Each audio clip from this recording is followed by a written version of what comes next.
E eu convido você a abrir sua Bíblia no Evangelho segundo nos escreveu Lucas, capítulo 1, a partir do versículo 67.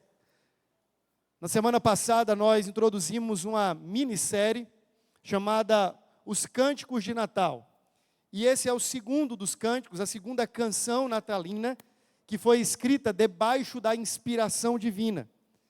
Lucas, capítulo de número 1, a partir do versículo de número 67. Lucas, capítulo 1, a partir do versículo de número 67. Farei a leitura até o versículo 80 e peço para que você acompanhe com atenção o que diz a palavra do Senhor. No versículo 67 diz assim: E Zacarias, seu pai, cheio do Espírito Santo, profetizou, dizendo: Bendito seja o Senhor Deus de Israel, porque visitou e redimiu o seu povo, e nos suscitou plena e poderosa salvação na casa de Davi, o seu servo, como prometera desde a antiguidade por boca dos seus santos profetas, para nos libertar dos nossos inimigos e das mãos de todos os que nos odeiam, para usar de misericórdia com os nossos pais, e lembrar-se da sua santa aliança e do juramento que fez com Abraão, o nosso pai, de conceder-nos que, livres das mãos de inimigos, o adorássemos sem temor, em santidade e justiça perante ele todos os nossos dias. Tu, menino, serás chamado profeta do Altíssimo, porque precederás o Senhor, preparando-lhes os caminhos, para dar ao seu povo conhecimento da salvação, no redimi-lo dos seus pecados, graças à entranhável misericórdia de nosso Deus, pela qual nos visitará o sol nascente das alturas, para alumiar os que jazem nas trevas e na sombra da morte, e dirigir os nossos pés pelo caminho da paz. O menino crescia e se fortalecia em espírito, e viveu nos desertos até ao dia em que havia de manifestar-se a Israel. Vamos ter mais uma palavra de oração. Peça ao Senhor: Deus, fala comigo. Essa é a tua palavra é viva, tua palavra é eficaz, é poderosa, é digna de toda aceitação. Peça ao Senhor nesse momento que o seu coração esteja pronto para receber a palavra do Senhor. Senhor, nós amamos a tua palavra, nós amamos a tua lei, e nós pedimos em nome de Jesus, que nessa noite, por amor do teu nome, no poder do Espírito Santo, que o Senhor fale conosco, que o Senhor desperte a nossa consciência, tome cativo, ó Deus, a nossa mente, e nos faça ouvir a doce e poderosa voz do Senhor, ressoada por meio das Escrituras. Senhor, nós queremos viver, como disse o teu servo Zacarias, em santidade, adoração e justiça, todos os dias da nossa vida. E para isso precisamos que o Senhor mesmo se encarregue de trabalhar no nosso coração. Faça isso, Senhor, e nós te daremos toda a honra, toda a glória e toda a adoração. É a nossa oração em nome de Jesus. Amém e amém.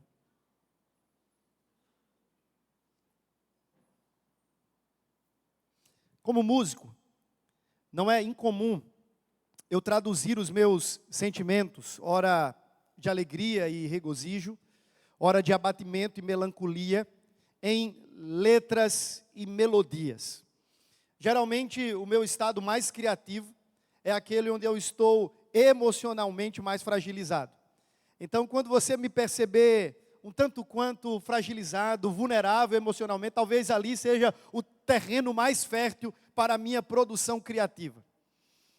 Quando nós lemos esse texto, separado de todo o seu contexto, me parece que não havia acontecido nada de especial, até que Zacarias, movido pelo Espírito do Senhor, proclamasse, profetizasse aquilo que ficou conhecido como um canto cristológico.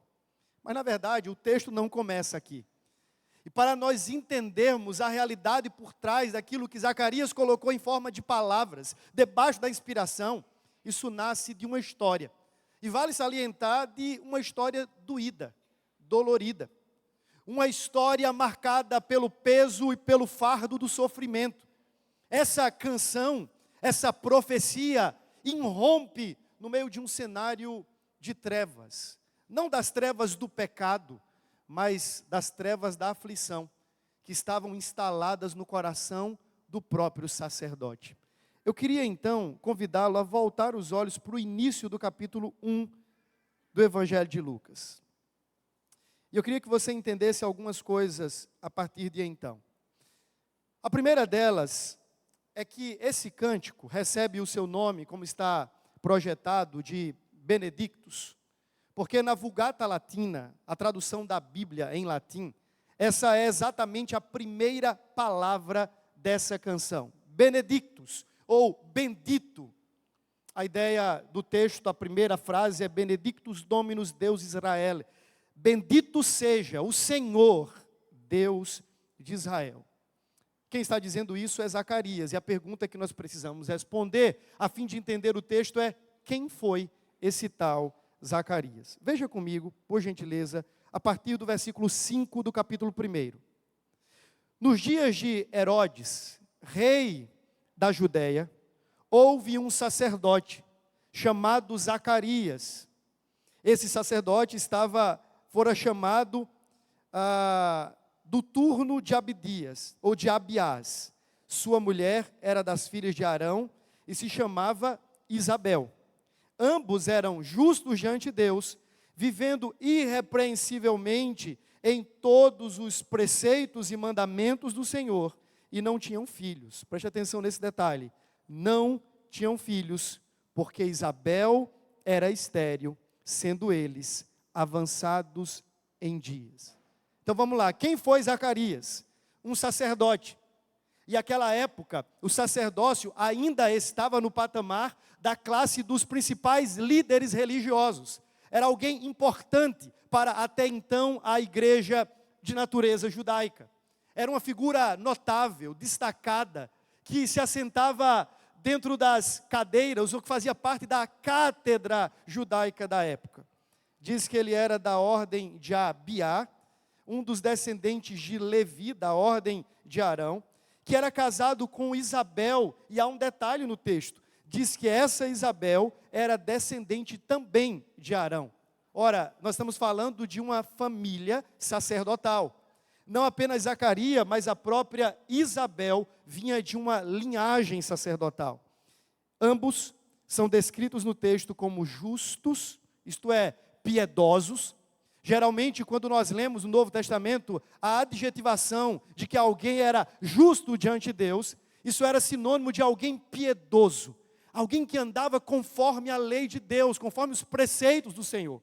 E para reafirmar isso, o narrador bíblico vai dizer ainda que eles eram irrepreensíveis nos mandamentos do Senhor.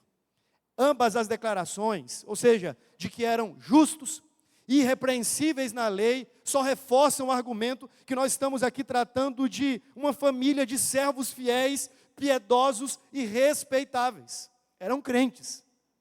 Eram membros de uma igreja que qualquer pastor gostaria de ter.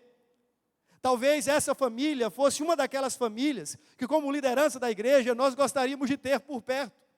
Um homem e uma mulher piedosos, envolvidos no trabalho do Senhor, oficiando e ministrando em sua presença, que contava com o respeito dos de dentro, mas também dos de fora. Só que aí, nessa descrição da família de Zacarias, há um detalhe importante. Um fardo silencioso é apresentado acerca deles. O texto vai dizer: Isabel, porém, era estéril. E ambos eram idosos. Havia uma circunstância limitadora àquele casal. Eles já eram avançados em dias. Vamos parar por aqui para a gente entender algumas coisas. A primeira delas é que ser estéril, dentro de um contexto em que o Messias ainda não havia sido enviado, no seu estado de encarnação, o Salvador prometido, assumindo o seu lugar no tempo e na história, era algo que gritava em som de maldição. A mulher estéril era reputada como maldita, como alguém que teve o seu próprio ventre cerrado por Deus. que carregava o fardo de não poder fazer parte da esperança de Israel. Porque você lembra que Deus prometeu que o Messias haveria de vir nascido de uma mulher. A promessa lá de Gênesis 3, que nós estamos estudando, diz que Deus ia estabelecer uma cisão entre a semente da serpente e a semente da mulher. E que o prometido de Deus viria então como a semente prometida, nascido de uma mulher, e que a seu tempo esmagaria a cabeça do descendente da serpente, a saber, Satanás. Para uma mulher não poder ser mãe, não ter filhos, era não poder participar da esperança de Israel. Porque quando nascia um menino, sobretudo do sexo agora masculino, uma criança do sexo masculino, as mães ponderavam sobre a possibilidade de não ser este, aquele a quem Deus prometeu aos nossos pais. Cada criança do sexo masculino que era gerada no ventre, que nascia, reacendia a esperança de que o prometido de Deus havia chegado para consumar o seu plano de redenção. Isabel até então não podia partilhar dessa esperança. Ela não podia estar entre aquelas que traziam a alegria renovada, a expectativa renovada no coração do judeu, de que, quem sabe, o Messias chegou até nós. Então não entenda aqui que ela era estéril e tratava-se apenas de uma questão patológica e que resolvia com vitrificação, inseminação artificial ou coisa dessa natureza. Não, irmãos. Estamos falando agora de uma nódoa espiritual, de alguém que carregava um fardo espiritual nos seus ombros, de não ser parte da esperança de Israel. Imagine agora você, mulher, tendo agora todas as suas amigas, vendo todas as suas amigas grávidas, e você não podendo engravidar. E para além disso, sendo reputada como alguém que foi amaldiçoada, e portanto não participava da expectativa e da esperança do povo de Deus. Era esse o cenário, irmãos. Não era apenas uma questão de doença, de fisiologia, era uma questão que remontava a toda a expectativa e a uma esperança envolvendo Israel. Não bastasse isso, o narrador bíblico faz uma descrição acerca da idade do casal, dizendo que eles eram idosos, avançados em dias. E você sabe que a biologia e a fisiologia humana estabelece fatores limitadores para que a mulher engravide. Há quem diga que depois dos 40, doutora Dorcas aí, melhor do que ninguém para saber, os riscos aumentam e a possibilidade diminui. Agora, o texto não detalha a idade desse casal, mas para que se diga, àquela altura, que eles eram avançados em dias, coloque na conta aí que já eram 2 idosos. Não era que Isabel estava beirando os 40, dizendo assim, olha, já passei do tempo de engravidar. Estamos falando de pessoas que já não tinham nem expectativa de engravidar. Esgotou-se toda a expectativa da gravidez com o avançar dos dias. Eu quero que você entenda uma lição muito importante desta parte do texto. É que o fato daquela família ser uma família encontrada como justa diante de Deus, piedosos, responsáveis no serviço do Senhor, não os privou das condições de dor. É interessante isso. Nós estamos falando de uma família que é reputada como exemplar e irrepreensível. Mas ainda assim eles não foram privados das dores desta vida. Sabe, irmãos, tem sido vendido um tipo de evangelicalismo para nós que diz assim: se você é de Deus, se você é fiel a Deus, se você dizima na casa de Deus, se você cumpre com as obrigações de um servo de Deus, então prepare-se para ser altamente abençoado por Deus. E a bênção de Deus se torna uma ação retributiva à nossa fidelidade, à nossa justiça e à nossa obediência. E se nós estamos padecendo e sofrendo é porque não somos tão bons ou justos assim. No final das contas, a bênção de Deus é colocada em vitrine como se fosse uma moeda de troca à nossa própria fidelidade. O que o texto nos mostra é que havia muita fidelidade, muita justiça, muita obediência, muita piedade, e ainda assim eles carregavam o fardo da dor, da aflição, da angústia, do desprezo, até mesmo, quem sabe, do desespero. Caminhar com Deus não nos exime dos fardos de sofrimento que este lado de cada eternidade nos impõe. Então, há uma verdade que nós precisamos destacar a priori. E a verdade é essa: se você é crente em Jesus, se você é piedoso, se você ama a Deus e ama andar segundo a sua lei, não se ache no direito de se livrar ou de viver uma vida livre das agonias que nos são impostas por conta dessa realidade de queda, de mundo quebrado no qual vivemos. Essa é uma verdade que nós precisamos destacar. Uma segunda situação é o contexto dessa canção. Volte os seus olhos ao texto mais uma vez. Eu não irei ler todo o texto, porque agora ele se torna mais extenso, mas do versículo 8 até o versículo de número 23, nós somos ambientados no contexto imediato, no qual Zacarias recebe a visita angelical e recebe a partir dessa visita a mensagem, a promessa e a declaração de que ele, juntamente com a sua esposa, seriam pais. Agora, qual é o ambiente? E eu queria ler apenas os primeiros versículos dessa parte.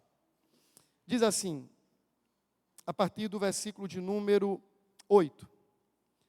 Aconteceu que, exercendo ele, Zacarias, diante de Deus, o sacerdócio na ordem do seu turno, coube-lhe por sorte, lançaram as sortes. E segundo o costume sacerdotal, diz o texto que ele entrou no santuário do Senhor para queimar incenso. E durante esse tempo, toda a multidão do povo, lembre-se, ele era um sacerdote, e ele entrava no lugar dos santos, ou lugar santo, para oficiar diante de Deus, queimando incenso, porque ele era próprio. Nós estamos aqui na condição do templo de Herodes, que fora reformado. Havia um pátio onde o povo poderia se apresentar, mas o povo não podia entrar no lugar santo. O sacerdote entrava. Isso cabia a Zacarias. Zacarias está lá, o povo está orando, ele vai diante de Deus, representando todo o povo, e ali queimando incenso. Diz que durante esse tempo, toda a multidão do povo permanecia do lado de fora, orando. É nesse íntere que diz o texto, lhe apareceu um anjo do Senhor em pé, à direita do altar do incenso, e vendo Zacarias, conturbou-se, e apoderou-se dele o temor. E veja o que diz agora. Disse-lhe, porém, o anjo, Zacarias, não temas, porque a tua oração foi ouvida. Qual é o contexto? O contexto é de um homem que está numa reunião de oração. É claro que eu estou fazendo um anacronismo, não havia reunião de oração no nosso formato. Mas ele estava oficiando diante de Deus, o povo estava clamando, o povo estava orando, e agora Zacarias está se colocando na condição de sacerdote diante de Deus, dizendo assim, Senhor, ouve a oração desse povo, atende a essa oração. Mas para além disso, o narrador bíblico vai dizer que o próprio Zacarias, juntamente com Isabel, orava a Deus, dizendo assim, Senhor, dá-nos um filho. Porque quando Gabriel, o anjo que aparece, o mesmo que aparece lá para Maria, o anjo que aparece para ele, diz assim, a tua oração foi ouvida, denota que ele estava juntamente com a sua esposa, não necessariamente naquele turno, mas que lhe era frequente colocar a sua dor diante de Deus em oração. Meus irmãos, é sempre importante considerarmos a oração como esse ambiente propício para a visitação de Deus e a manifestação do seu poder e dos seus milagres. Durante muitos anos, a mensagem do meu WhatsApp é exatamente assim: a oração é o ambiente dos milagres. Não são poucas as vezes em que nas Escrituras alguém está orando, e à medida em que a oração está sendo exercitada, Deus, por sua soberana e livre graça, resolve agir, intervindo na história. O povo estava orando. Zacarias e Isabel havia orado, havia pleiteado diante de Deus um filho. E agora o anjo aparece no contexto da oração, no ambiente da oração, e diz assim, a tua oração foi ouvida. Como é bom sabermos que nós podemos colocar diante de Deus os nossos fardos em oração. Você lembra que eles tinham um fardo? O sofrimento de uma mulher estéril, o avançar dos dias, o desejo profundo de serem pais. E onde é que eles resolviam isso? Eles depositavam esse fardo no lugar da oração, clamando a Deus. E foi neste mesmo ambiente em que Deus resolveu visitar o seu servo. Meus irmãos, um crente maduro não lida com os dilemas da vida em outro lugar, senão aos pés do Senhor em oração. Não existe ambiente mais propício, mais oportuno para nós derramarmos a nossa alma diante do Senhor, senão aquele ambiente sagrado do jardim da oração. Isso me lembra o texto de Ana, 1 Samuel, quando aquela mulher também tomada por uma aflição de alma, foi levada diante do Senhor em oração. Mal ela podia dizer as palavras e balbuciando algumas coisas, fora tida como uma mulher embriagada. Mas dizia ela, eu sou na verdade embriagada de alma. Meu coração é que está atribulado. E à medida que Ana orava, o sacerdote Eli diz assim, vai-te em paz. Deus ouviu a tua oração, que o Senhor atenda o desejo do teu coração. E aquela mulher saiu daquele lugar, e há um detalhe, e o detalhe do texto é, e o seu semblante já não era mais o mesmo. Isso para mim é fantástico. A gente não pode descartar esse detalhe. Ela entra no lugar da oração tomada pela aflição, pela dor, pela agonia, pela angústia, pela tribulação. Ela é visitada por Deus à medida que orava. E quando ela sai dali, o texto sagrado vai dizer, e a sua face, o seu semblante, o seu rosto, já não era mais o mesmo. Tua oração foi ouvida. Que palavras maravilhosas. Mas eu tenho certeza que não apenas Zacarias tem sido visitado pelo Senhor à medida que ora. Nós estamos aqui e ao final de um ano, irmãos, eu tenho absoluta certeza de que nós também poderíamos dizer o mesmo. A nossa oração tem sido ouvida pelo Senhor. É certo que Deus não responde todas as nossas orações e graças a Deus por isso. Uma das tragédias para nós seria Deus responder todas as nossas orações, tal como lhe pedimos. Louvado seja Deus que seleciona as nossas petições e responde conforme a sua vontade, aquilo que é para a sua glória e para o nosso bem. Mas se tem uma coisa que o crente experimenta ao longo da sua caminhada, é o alívio dos seus fardos no lugar da oração. E se há uma certeza que toma conta do nosso coração, é a certeza de que o mesmo Deus que visitou Zacarias, dizendo a tua oração foi ouvida, é o Deus que também nos visita, dizendo a tua oração foi ouvida. Isso me lembra o profeta Daniel, quando orou ao Senhor, e diz a Bíblia que aparentemente a resposta à oração demorava-se, ao que depois um anjo visita o profeta e diz assim, Daniel, servo muito amado, o Senhor ouviu a tua oração, e logo lhe disparou uma resposta, mas então no meio do caminho, um famoso príncipe, um príncipe das potestades do ar, interferiu, de modo que aquela oração demorou para chegar para Daniel. Mas é importante que se diga, a tua oração foi ouvida. Essa é a mensagem que o anjo trouxe para Daniel. O Senhor ouviu a tua oração. Talvez você esteja aqui nessa noite, e eu sei como é isso. Às vezes nós estamos orando, eu não sei há quantos anos, imagina, eles são idosos. Você acha que o sonho de serem pais nasceu aos 85? Você acha que eles estavam desejosos pela paternidade, pela maternidade, quando o gongo dos 90 anos bateu? Claro que não. Considerando a cultura em que as mulheres se casavam na adolescência, imagino eu, que desde a adolescência, aquela menina dizia, Senhor, me dá a graça de ser mãe. Senhor, abençoa a nossa família com filhos. Anos depois, Deus a visitou com poder e graça. Eu queria lhe encorajar, então, a não deixar de orar. Queria encorajá-lo a continuar orando. Diante dos seus vales, dos seus fardos, da aflição da sua alma, há um Deus Todo-Poderoso, que continua ouvindo as nossas orações. Eu quero que você saia daqui encorajado a isso. Deus ouve as nossas orações. Ele nos é solícito. Ele se estende a nós, quando desvalidos estamos, a fim de nos socorrer por meio das orações.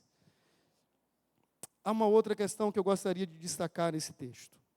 Avance comigo, por gentileza. Para o versículo de número 18. Capítulo 1, versículo 18.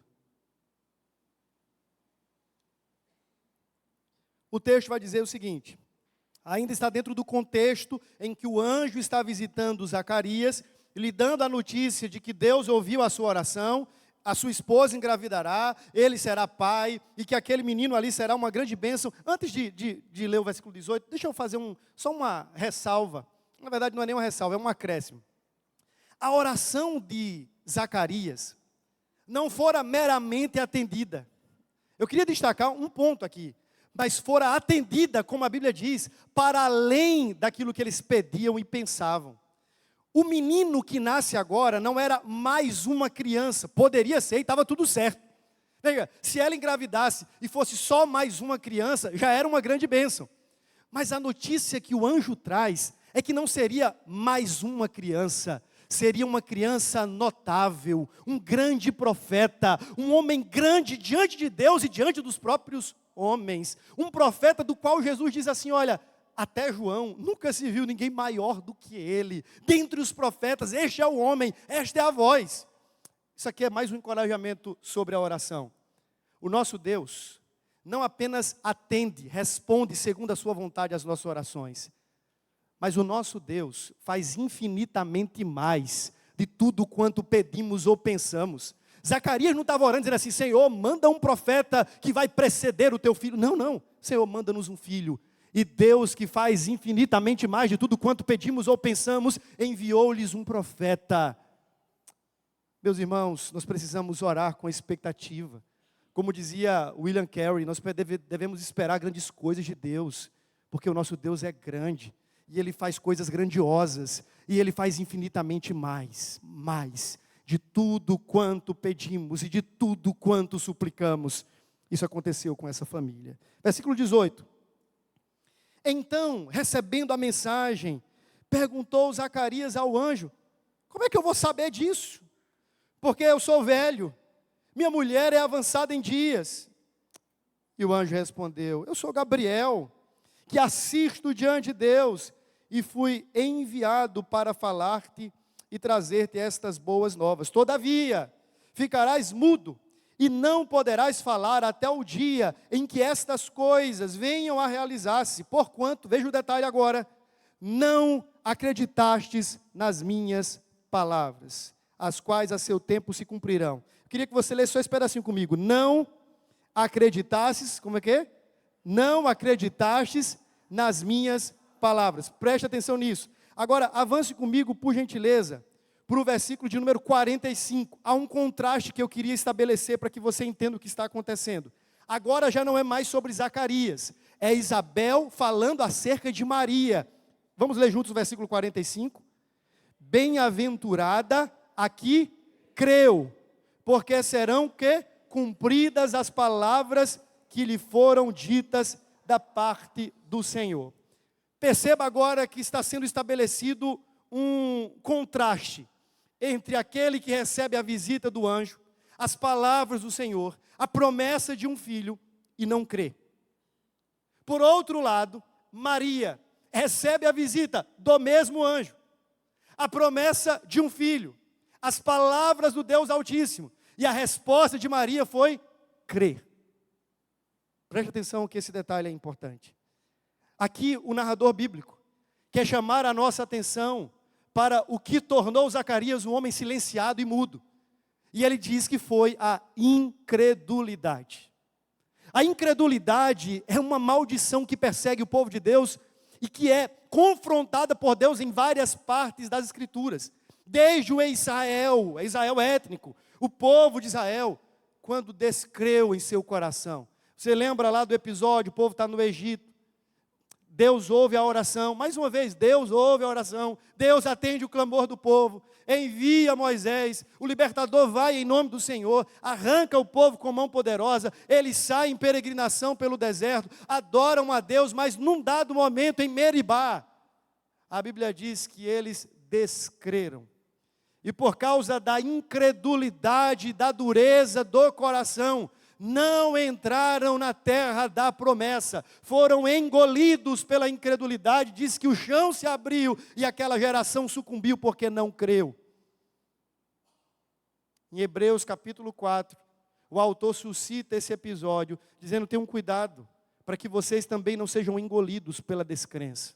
Quando fala do descanso que ainda resta para os filhos de Deus. Agora, o texto bíblico está fazendo um contraste entre a fé de Maria, que diz assim: cumpra-se em mim a tua vontade, ó Senhor. É verdade que existem perguntas que Maria faz: Senhor, eu ainda não casei, como é que vai acontecer isso? Mas veja, a Bíblia diz que apesar de todos os questionamentos que eram próprios, aquela mulher foi movida por fé e não por incredulidade.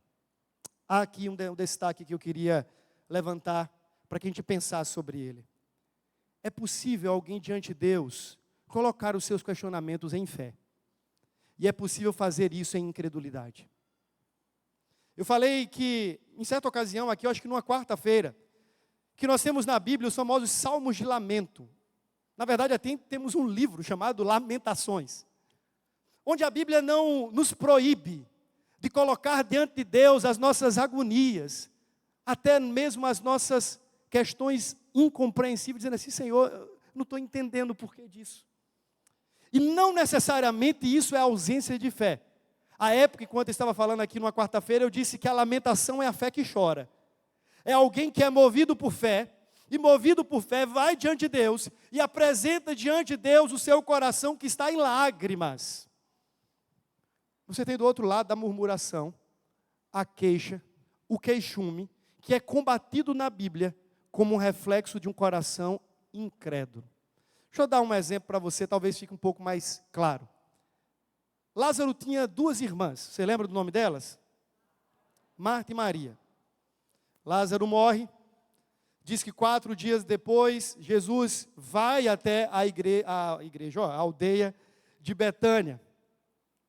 Antes que ele entrasse na aldeia, Marta vem correndo ao seu encontro e diz assim: Senhor, se estivesses aqui, o meu irmão não teria morrido. Ponto. Jesus entra, fala da ressurreição. Marta diz: Senhor, eu sei que ele haverá de ressuscitar no último dia. Você conhece o texto? Não, Marta, eu sou a ressurreição e a vida, não apenas para lá, mas agora, aqui. Aí mandam chamar Maria. Maria sempre quedada, aquela mulher mais de coração quieto. Diz o texto que Maria se aproxima de Jesus e ela diz a mesma coisa. Parece que o discurso das irmãs fora ensaiado. A mesma coisa: Senhor, se estivesses aqui, o meu irmão não teria morrido. O que muda então? Um detalhe. Diz que quando Maria se achega diante de Jesus, prostrando-se, disse.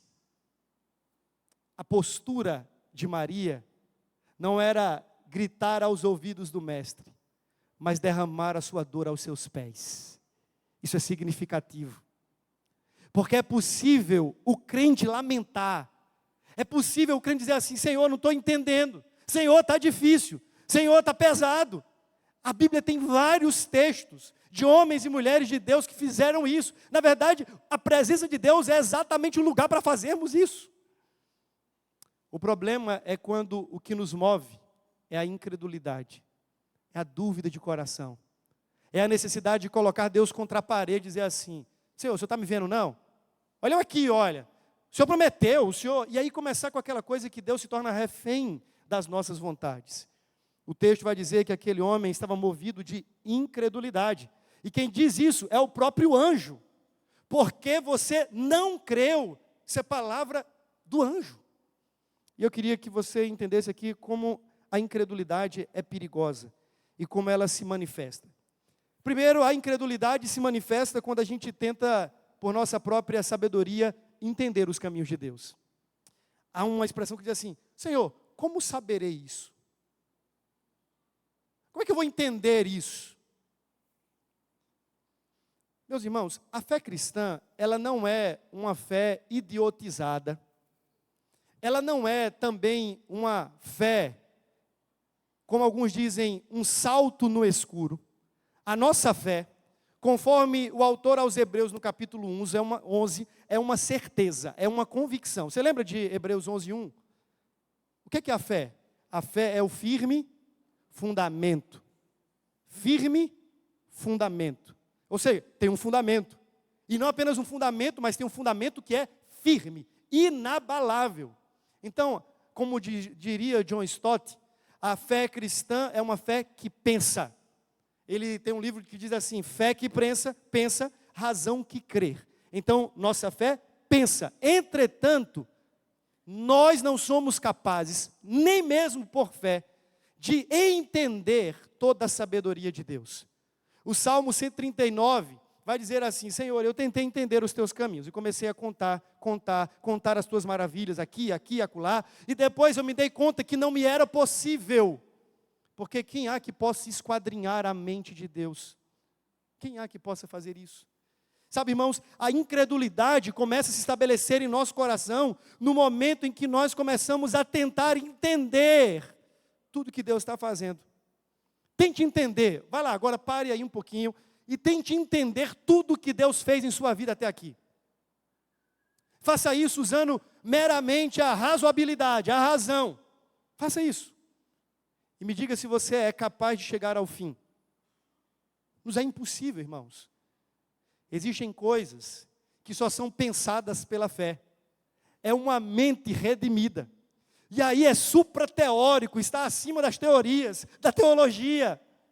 Por exemplo, como é que você sabe que Deus é um e subsiste em 3 pessoas? Como é que você sabe disso? Ele apareceu assim como um ser em 3 partes? Como é que foi isso? Não, você sabe disso e você crê nisso, porque as Escrituras, que são o fundamento da nossa fé, nos dizem isso. Mas se você levar isso às últimas consequências, vou dizer assim, eu vou agora laboratoriar essa minha crença. Vou levar para um laboratório e vou experimentar. Como é que eu provo isso? Como é que eu considero, à luz da razão, este fato, este fundamento? Não há como. O Jesus, que é ao mesmo tempo Deus e homem. Os milagres, a ressurreição. Do ponto de vista matemático, essa conta nunca vai fechar. Então, cuidado, para que em nome de uma fé que pensa, você não está racionalizando ou tentando racionalizar todas as coisas que provêm de Deus, porque isso pode gerar grande incredulidade no seu coração. A incredulidade se manifesta também através dos questionamentos. Pergunta aqui, pergunta lá, pergunta acolá. Ainda que você possa e deva fazer isso, cuidado. Porque o questionamento que não provém da fé, certamente nasce da incredulidade. E começa a produzir incredulidade. Será que Deus me ama mesmo? Será que Deus está me vendo? Será que Deus está me ouvindo? Será que a Bíblia é verdade? Será que o que Deus prometeu é verdadeiro? E aí, já deixa de ser um lamento, a saber, uma fé que chora, e passa a se tornar um queixume, uma queixa, uma murmuração, fruto da incredulidade. Terceiro, quando é que a incredulidade começa a se manifestar? Quando os nossos olhos são tirados do Senhor e colocados nas circunstâncias. Qual é o grande argumento de Zacarias? Senhor, minha mulher é estéril e nós somos 2 velhos. Quando os nossos olhos são tirados de Deus, quando nós deixamos de olhar para a vida a partir da perspectiva de quem é Deus, do seu poder e das suas promessas, e começamos a olhar para as circunstâncias, afundamos em nossa fé. Há um exemplo muito clássico disso, de Pedro, quando diz: Senhor, deixa-me ter contigo. E então Jesus o convida, e ele coloca os seus pés sobre as águas, e à medida que ele vai andando, ele também começa a afundar, e o narrador bíblico vai dizer que ele começou a olhar para o lado, para os ventos, e ele então naufraga na sua confiança. Cuidado, para que os seus olhos não estejam postos nas circunstâncias, e para que você não enxergue Deus a partir das circunstâncias. Faça o contrário. Enxergue as circunstâncias a partir de Deus. Olhe para Deus e a partir de Deus para tudo mais que envolve a sua vida. A verdadeira fé se inicia com um olhar apurado acerca de quem é Deus. E quando nós olhamos para Ele, sabemos quem Ele é, à luz disso, nós interpretamos tudo o que acontece à nossa volta. Mas a incredulidade, ela ganha a sua expressão máxima quando nós começamos a duvidar da palavra. Maria creu na palavra, Zacarias não creu na palavra. Você deve ter lido na Bíblia aquela porção que diz que a fé vem pelo ouvir, e ouvir a palavra de Cristo. ouvir a palavra de Deus. Sabe como é que o nosso coração começa a se derreter? Como a fé começa a se esvaziar? Quando nós vamos nos distanciando da palavra de Deus.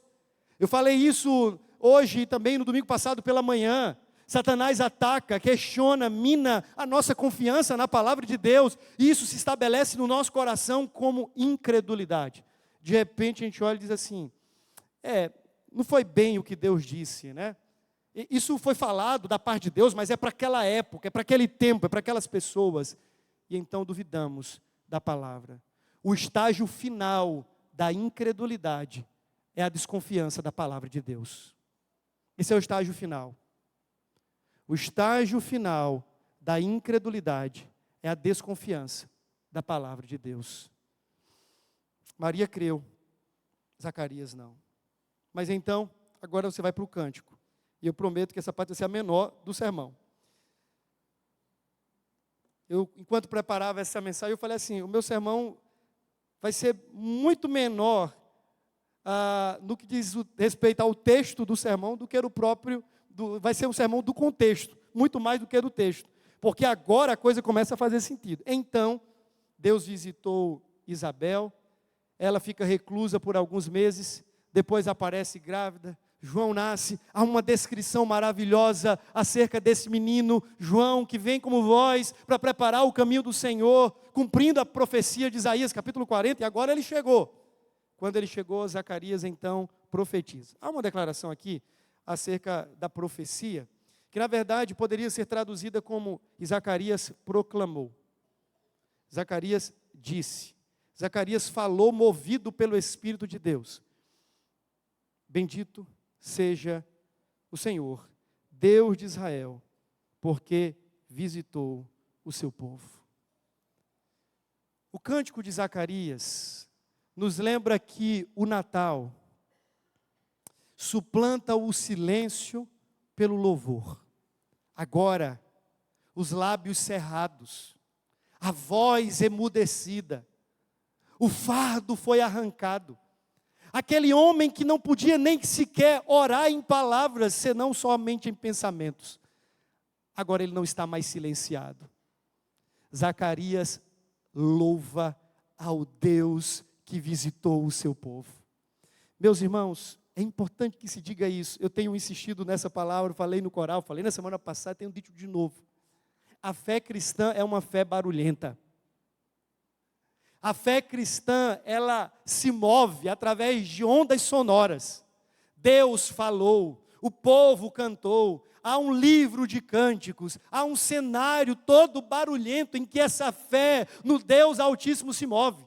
Dentro da dimensão do próprio céu, na visão de João, ao redor do trono, existem serafins, querubins, miríades angelicais, proclamando em alto e bom som, ininterruptamente, que Ele é santo, santo, santo, toda a terra está cheia da sua glória, Ele é digno de honra, glória, ações de graças, porque é o Criador e Redentor de todas as coisas. Veja que desde o início existem vozes, Deus está falando, a voz está se movimentando, as ondas, o barulho, o som está se movimentando no universo criado.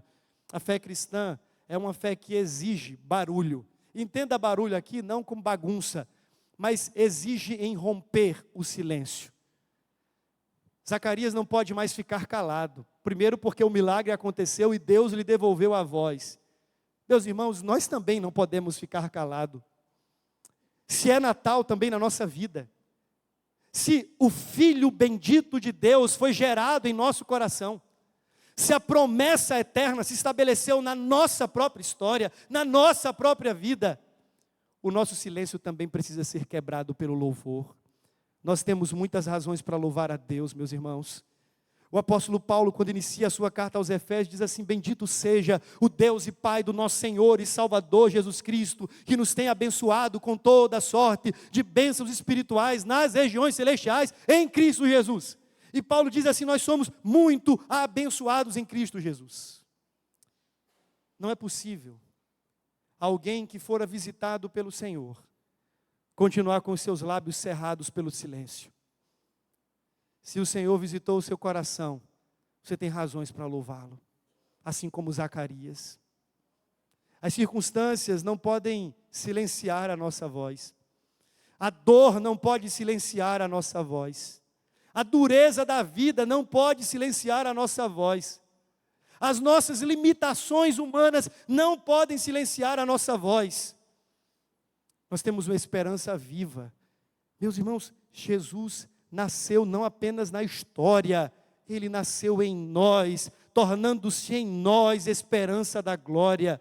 Portanto, por mais que o seu coração esteja doído nessa noite, por mais que você se sinta afligido pela vida, pelos tormentos do tempo presente, louve ao Senhor com todo o seu coração. Assim como Zacarias, irrompa em louvor, quebre o silêncio, adore a Deus, porque o Senhor visitou o seu povo. O cântico de Zacarias é uma lembrança maravilhosa de que Deus visitou o seu povo. Esse movimento divino de vir ao encontro do seu povo é o cerne do Evangelho. Veja, não é o povo indo ao encontro de Deus, é Deus vindo ao encontro do seu povo para visitá-lo com a sua grande salvação. O que é então esse cântico de Zacarias? Senão um cântico de redenção. Bendito seja Deus que nos visitou e nos redimiu.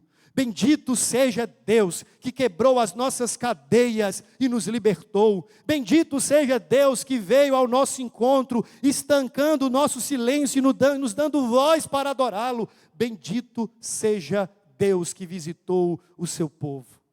É disso que nasce o cântico de Zacarias. Esse é um cântico naturalmente de alguém que experimentou a redenção. Deus visitou o seu povo com grande redenção. Não apenas isso, dos versículos 70 a 75, ele diz que Deus visitou o seu povo em cumprimento à palavra da sua aliança.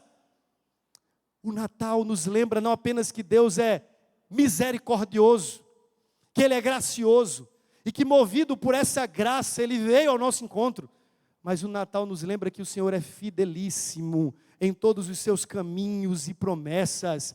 Deus falou aos antigos profetas, Deus disse, e agora na pessoa do Cristo, Ele está cumprindo a sua palavra. A promessa de Deus está ganhando contornos de materialidade, concretude, no tempo e no espaço, porque Deus cumpre fielmente a sua palavra.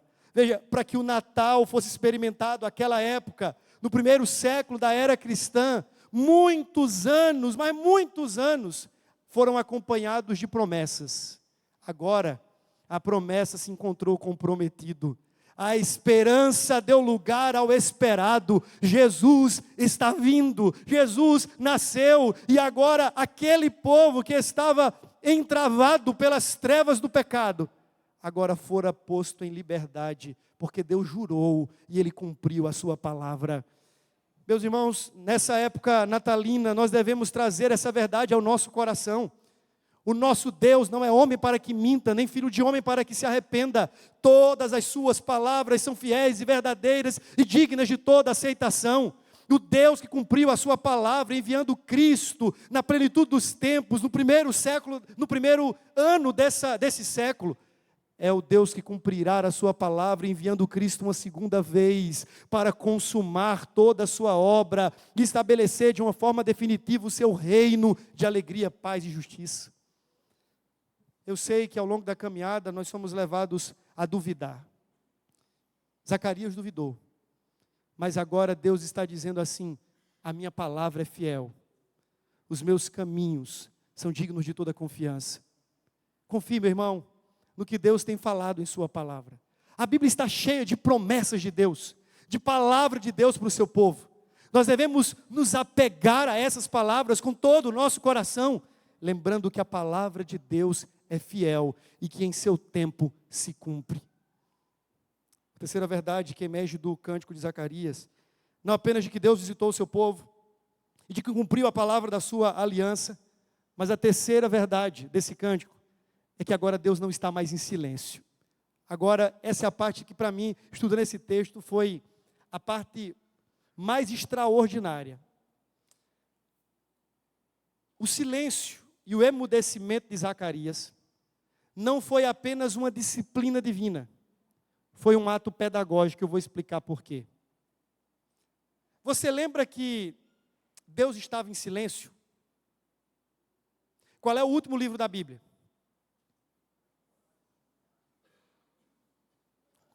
Gênesis? Foi uma pergunta errada minha. O último livro do Antigo Testamento. Qual é o último livro do Antigo Testamento? Malaquias. Depois de Malaquias, os estudiosos vão dizer que mais ou menos 400 anos se passaram de silêncio.